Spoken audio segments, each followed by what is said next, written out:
Hasbunallah wa ni'mal wakil, ni'mal maula wa ni'man nasir. Hasbunallah wa ni'mal wakil, ni'mal maula wa ni'man nasir. Hasbunallah wa ni'mal wakil, ni'mal maula wa ni'man nasir. Hasbunallah wa ni'mal wakil, ni'mal maula wa ni'man nasir. Sallu ala Nabi Muhammad. Ibu-ibu, bapak-bapak sekalian, alhamdulillah, alhamdulillahirabbil alamin, kita masih di program kesayangan kita, Cahaya Hati Indonesia. Segmen pertama pertanyaan sudah kita lewati, sekarang kita masuki bagian kedua dari sesi tanya jawab.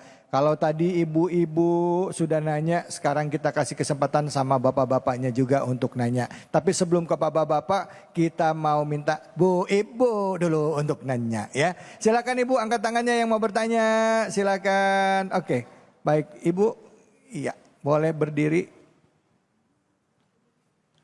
Namanya siapa dan pertanyaannya? Iya, Assalamualaikum warahmatullahi wabarakatuh. Waalaikumsalam warahmatullahi wabarakatuh.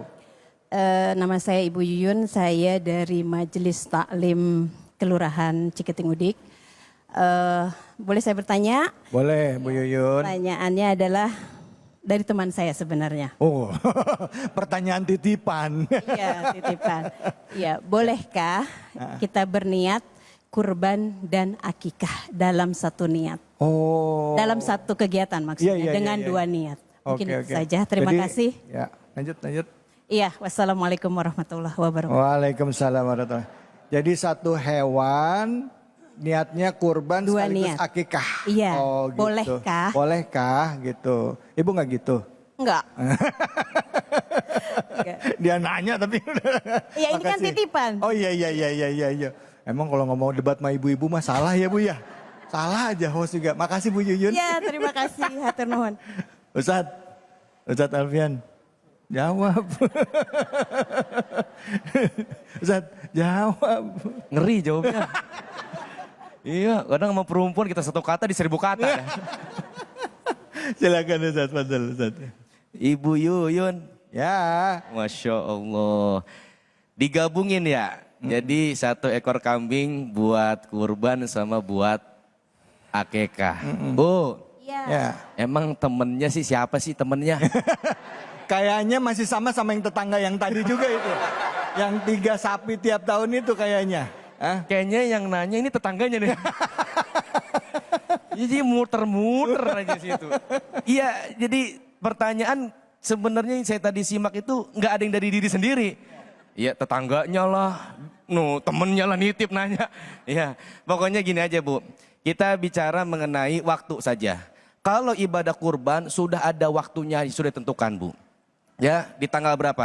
10, 11, 12, 13 ya. 10 hari raya Idul Adha, 11, 12, 13 hari tasrik. Sudah ditentukan waktunya untuk ibadah kurban. Kalau akekah nih ya, yang namanya akekah kan sunnah muakkad. Bagi orang tua yang mampu mengakekahkan anaknya. Jikalau itu anaknya sudah sampai balik, orang tua belum mengakekahkan, maka ada ucapan dari orang tua kepada anaknya. Nak, bapakmu tidak mampu mengakekahkanmu, ya, mengakekahkan kamu. Maka dari itu nanti ketika kamu mampu, tolong akekahkan dirimu sendiri. Itu nggak apa-apa. Dan pula akekah itu bebas waktunya kapan saja. Makanya kalau saya sampaikan bahwasanya kurban dan akekah jangan disatukan. Apalagi mohon maaf, jikalau nih ini patungan 1 ekor sapi. Salah satunya dari 7 orang tersebut dia niatin buat akekah. Maka 1 sapi itu bukan buat kurban, jatuhnya akekah semua. Akekah semua, yang 6-nya rugi. Rugi 6-nya. Makanya kalau emang ada orang patungan sapi, 1-nya buat akekah, ditukar sama yang kurban kambing. Jadi yang kurban tersebut masuk ke 7 orang tersebut yang patungan sapi, ditukar yang akekah ke kambing. Begitu. Dari waktu saja sudah berbeda, maka kalau waktunya kita kurban, ya kurban saja. Jangan digabungin dengan akekah. Ya, baik. Tapi apakah orang yang belum akekah boleh berkurban? Nah, kembali lagi. Itu nah. Ya. Tadi nggak nanya. Saya yang nanya gimana? Gimana Bu Yuyun? Lah iya. Ini pertanyaan temennya ngapa dia ngotot ya? Kan titipan Pak yang Ustadz. ya. Ini kayak mau itu. Coba. Kembali lagi sudah sampaikan kalau memang dia belum akekah. Nah, nih masuk nih bulan Zulhijjah nih. Ya, dia pengen korban, maka korban dulu. Nanti kalau ada rezeki baru akekah. Oh, nggak apa-apa. Boleh. Nggak apa-apa, boleh. Nggak apa-apa, boleh. Oh. Boleh Bu Yuyun. Bu Yuyun. Ya, Bu Yuyun. terima kasih. Iya. Boleh. Boleh, siap, siap. Makasih Ustaz Alfian. Abi, ada pendapat lain nggak Abi mengenai akekah dengan itu? Dengan kurban? Atau sepakat Abi? Sepakat. Itu Sepakat ya, benar memang ya, Abi? itu ibadah tersendiri, ibadah kurban tersendiri, ibadah akikah tersendiri. Ya. Dan akikah tidak terikat waktu, kapan saja. Walaupun boleh dia berkurban dulu baru akikah boleh juga? Boleh saja. Boleh saja. Boleh saja karena waktu akikah ini dia murunah. Murunah itu artinya boleh kapan saja. Tapi kalau kurban setahun sekali kan, Ya. maka diutamakan khairul ibadah ibadatul waqti. Paling baiknya ibadah pada waktunya. Maka kalau ibu pas kurban paling utamanya ibadah berkurban. Nah, kalau akikah bisa kapan Ya, saja. kapan aja. Itu. Udah tuh, Bu. Biasa. Ya, siap, siap, siap. Siap. Emang udah saya lihat-liatin nih kan mau bangun nih. Bu Yuyun. Ya, siap. Udah kejawab ya Bu ya. Ya baik silakan sekarang jangan ibu-ibu lagi bapak-bapak dah Pak. Pak angkat tangannya Pak. Lemes banget bapak-bapaknya ini. Ya silakan Bapak yang pakai baju putih itu. Ya silakan. Nama dan pertanyaannya Pak. Bismillahirrahmanirrahim.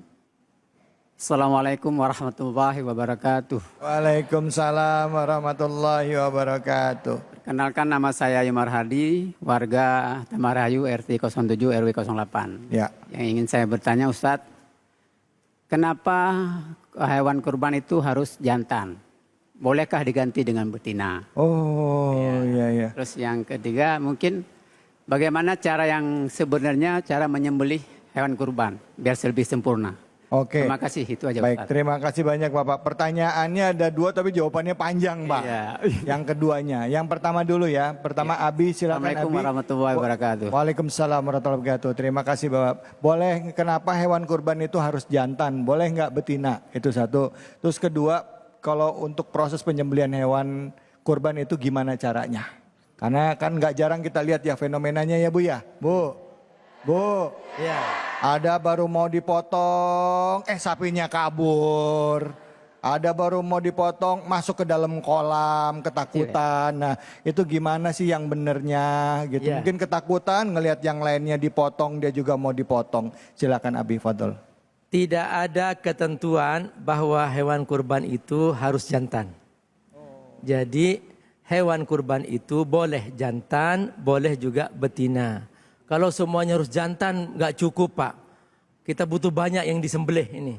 Yang nanti yang betina-betina sampai tua-tua nggak disembelih. Iya. Jadi syariatnya memang dibolehkan menyembelih hewan jantan juga menyembelih hewan betina. Itu tidak apa-apa ya, dan dua-duanya boleh.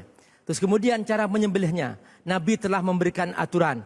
Pertama, falyuhiddu syifratahu. Hendaklah mempertajam pisaunya. Ini Abi Amir menyaksikan, ya Allah kasihan, sudah pisaunya tumpul, kemudian tersiksa itu si hewan. Ya, pokoknya jangan, kata Nabi, jangan kamu menyiksa 2 kali, ya, sampai dia itu sudah disiksa, disembelih lagi. Jadi hendaklah harus tajam. Ini termasuk innallaha katabal ihsana ala kulli syai', kata Nabi. Allah mewajibkan kita berbuat baik terhadap segala sesuatu. Nabi memberikan contoh bahwa fa idza dabahtum, kalau kalian menyembelih falyuhidd syifratahu, adalah kau menajamkan pisaunya, jangan sampai tersiksa. Yang kedua, berusaha jangan sampai yang teman-temannya ngantri untuk disembelih nih, dia menyaksikan, Bunda. Masa di depannya dia menonton, dia mau disembelih juga seperti itu? Kasihan, dijauhkan, ditutup, ya. Itu termasuk penyiksaan lagi. Menyiksa di depan hewan-hewan yang lain, bahwa dengan cara dia mempertontonkan, kamu akan disembelih setelah ini. Makanya akhlaknya adalah hendaklah dijauhkan hewan yang lain yang mau disembelih, jangan sampai juga dia disembelih di depan teman-temannya. Tempatnya harus jauh ya Abi ya. Ya, benar. Tempat penyembelihan dengan tempat menampung hewan kurbannya agak jauh, jangan dekat. Nanti dibawa sambil ditutup matanya. Benar. Pas dibawa sambil ditutup matanya supaya tidak lihat gitu ya Abi ya. Iya, benar, ya. Gitu. Selanjutnya Abi. Cukup itu saja. Cukup itu dulu ya. Baik, itu ya Pak ya. Terus juga mungkin ada lagi yang lainnya, tempatnya harus bersih, potongnya juga harus bersih, pembagiannya juga nanti dagingnya juga harus bersih, jangan ditaruh sembarangan ya. Dan usahakan juga di atas tanah. Di atas tanah. Karena Nabi menyebutkan pas bahwa motong nyembelihnya darah itu menetes di atas tanah. Kenapa? Karena ketika disembelih di atas, di jalan raya, darahnya mengalir kemana-mana dan menimbulkan jorok. Jadi seakan-akan ya ini Islam ini nggak bersih gitu. Ya, jangan dibuang ke saluran air ya Pak ya. Benar. Karena itu memang bagian daripada yang Allah sangat muliakan. Itu termasuk syiar Allah Subhanahu wa Ta'ala. Baik, baik ya. Nah, kalau ada apa sisa-sisa yang enggak keluar ya apa, yang tidak terpakai ya, sisa pemotongannya masukkan ke dalam tanah dikubur ya gitu ya Benar, Abi ya. iya. Ya, jadi tidak jadi penyakit. Baik. Ya Bu ya, Pak. Paham, Pak? Tadi pas Abi ngomong pada gini, gue bilang juga apa? Saya lihat tuh tadi. Silakan lagi bapak-bapak ada yang mau bertanya? Oke Pak, silakan kacamata. Pak siapa Pak? Pak Nur. Ya, siap. Iya, silakan Pak Nur. Assalamualaikum warahmatullahi wabarakatuh. Waalaikumsalam warahmatullahi wabarakatuh. Nama saya Nur Cahya, pengurus Masjid Jabu Salam, bagian fotografer Pak Ustadz. Oh, Ini saya nggak dipoto-foto dari tadi. tadi udah dekat sama Pak Udah, Ustadz, ya? udah. Nanti saya share kemana-mana nih Pak Ustadz. Oh, iya benar.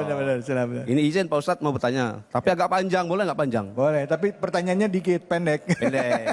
Ada 3 Pak Ustadz. Waduh. Baik Pak Ustadz, yang pertama, apa tujuan kita berkurban? Ya. Yang kedua, apakah benar hewan yang kita sembelih itu menjadi kendaraan kita di akhirat? Baik, yang ketiga. Yang ketiga, gimana kalau hewannya kurus banget dan kecil?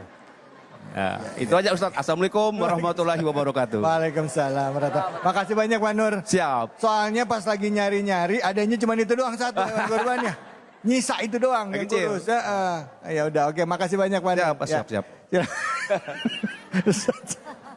Zat, antum dapat pertanyaan yang aneh-aneh mulu Zat. Kayaknya salah waktu ini. Pertanyaan luar biasa. Ya Allah. Iya pakai yang kurus dibawa-bawa. Ini jawab. Iya, apa tuh ya. Tujuan berkurban. Bahwasanya tatkala Allah Subhanahu wa Ta'ala memerintahkan kepada Nabi Ibrahim untuk menyembelih putranya, yaitu Nabi Allah Ismail alaihissalam. Itu tujuannya bukan untuk menyembelih daripada putranya, tapi menyembelih daripada kepemilikannya. Yang mana kurban itu adalah bentuk ibadah untuk mendekatkan diri kepada Allah. Dan yang kedua mengajarkan akan keikhlasan. Dan yang ketiga adalah mengingatkan kepada kita bahwa harta yang kita miliki itu hanya titipan. Begitu. Jadi tatkala orang nih berkurban, ya lupakan. Karena memang itu sudah bagian. Makanya niat kita nih ketika kurban, kan kita suka dibaca tuh daripada niat kurban kan. Allahumma haza minka wa ilaika. Ya Allah, ini itu darimu dan kepadamu. Fataqabbal minni, maka terimalah dariku. Begitu. Ini dari Allah, kita kembalikan kepada Allah Subhanahu wa Ta'ala. Makanya kurban itu bahwasanya adalah menyadarkan kepada kita yang namanya untuk bertakwa, untuk dekat dengan Allah harus dengan pengorbanan. Ibu-ibu, bapak-bapak kumpul di sini, kita kan berkorban waktu, benar apa benar? Betul. Yang mana ya kan, kita udah dapat daging korban yang tadinya mau ngesop, mau bikin gulai, mau bikin rendang ya kan, ketunda. Kita datang ke sini kan ya? Ya. Lah iya, coba kalau ikut hawa nafsu, Bu, jam segini enaknya di rumah ngapain? Tidur terus ngapain? Tidur sambil makan. Hebat orang sini. Tidur makan. Blepotan. Ya Allah, Robi. Iya, coba kita datang ngaji kan kita berkorban waktu, benar apa benar? Lah iya, makanya untuk beribadah mendekatkan diri pada Allah harus ada pengorbanan. Kita, Bu, mohon maaf, di sini kita berkorban waktu dan juga mengorbankan daripada harta benda kita, uang kita untuk membeli hewan kurban. Lihat saudara kita yang saat ini sedang berada di tanah suci Mekah. Mereka menunggu untuk panggilan haji bertahun-tahun, mereka sabar. Mereka ikhlas ketika dipanggil penambahan biaya puluhan juta, harta dia keluarkan, punya tanah dia jual untuk bisa pergi haji. Itu kan pengorbanan, ya Pak ya? Betul. Makanya ibu-ibu di sini, bapak-bapak yang belum pergi haji, saya doain biar cepat-cepat bisa ke sono. Amin. Harus yakin sebab yang namanya haji itu, Bu, kalau Allah sudah panggil, Allah mampuin hambanya. Ada jamaah saya ibu-ibu, ya, dia rajin ngaji, ketika berngaji keserempet mobil. Kata yang nyerempet, maafin saya Bu Haji, jangan panggil polisi, saya takut Bu Haji. Bu Haji jangan ini, jangan dipermasalahin ya. Kata yang ibu-ibu itu yang diserempet, enggak bakalan gua melaporin lu, cuman gua pesen sama lu satu ya, tolong jangan panggil gua Bu Haji. Emang apa? Gua belum pergi haji. Terketuklah hatinya yang nyerempet, kata dia, kalau begitu Bu, besok saya datang haji, berangkat haji bareng sama saya. Makanya ibu-ibu yang pengen berangkat haji, Serempet. Nah, ceritanya sama kayak saya itu, Kiai. cari jalan raya paling gede. Jalan Narogong, kontainer pada lewat. Nyebrang jalan, gak usah tengok kanan, tengok kiri, insya Allah ringsek.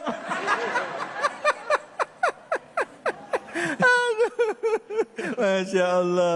Pak Nur udah kejawab. Nah, tinggal satu yang kurus, yang kecil-kecil gimana itu? Sekarang begini, ya kan? Hewan kurban yang kita korbankan itu akan menjadi tunggangan. Pak Nur kan gede. Badannya gede. Lah tadi saya lihat ini gulungan gede banget deh. Itu kayaknya di selipan sarung kayak duit itu. Iya, lo gumpal gede banget. Lah ya makanya Bu kelihatan Bu. Antara santri sama bukan santri. Kalau santri dia pakai sarung lipatannya tipis. Kalau bukan santri gede kayak gemplong. Sekarang beli hewan kurban udah kurus kuntet. Jangankan di sana, di sini aja peletot. Lah udah mau kuntet ditaekin. Pak Nur, ditungguin sama bininya juga.